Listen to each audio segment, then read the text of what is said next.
ప్రాంతీయ పార్టీలకి మోడీ ఒక టెస్ట్ పెట్టారు. ఇప్పుడు 2029 ఎన్నికలకు నియోజకవర్గాల పునర్విభజన జరిగిపోయింది. జమిలి ఎన్నికలు గూడా జరుగుతాయి.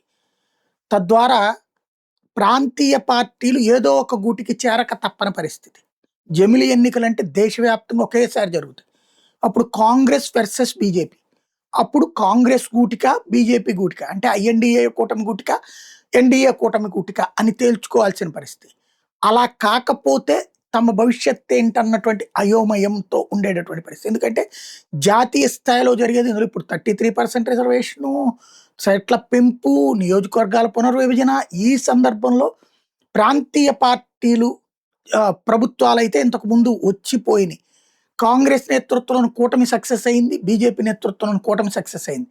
ఈ 2 కాకుండా ఈ పార్టీల యొక్క మద్దతుతో వచ్చినటువంటి యునైటెడ్ ఫ్రంట్, నేషనల్ ఫ్రంట్, నాడు వీపీ సింగు, చంద్రశేఖరు, దేవగౌడ, గుజ్రాలు వీళ్ళందరూ విఫల ప్రధానమంత్రులుగా మిగిలిపోయినటువంటి పరిస్థితులలో ప్రాంతీయ పార్టీల ప్రభుత్వాలు మరొకసారి అట్లాంటి సంకీర్ణాలు ప్రజలు కోరుకోవట్లేదు.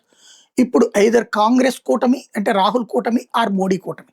ఈ ఇంపాక్ట్ అసెంబ్లీ ఎలక్షన్స్ మీద కూడా పడుతుంది జమిలి ఎన్నికలప్పుడు.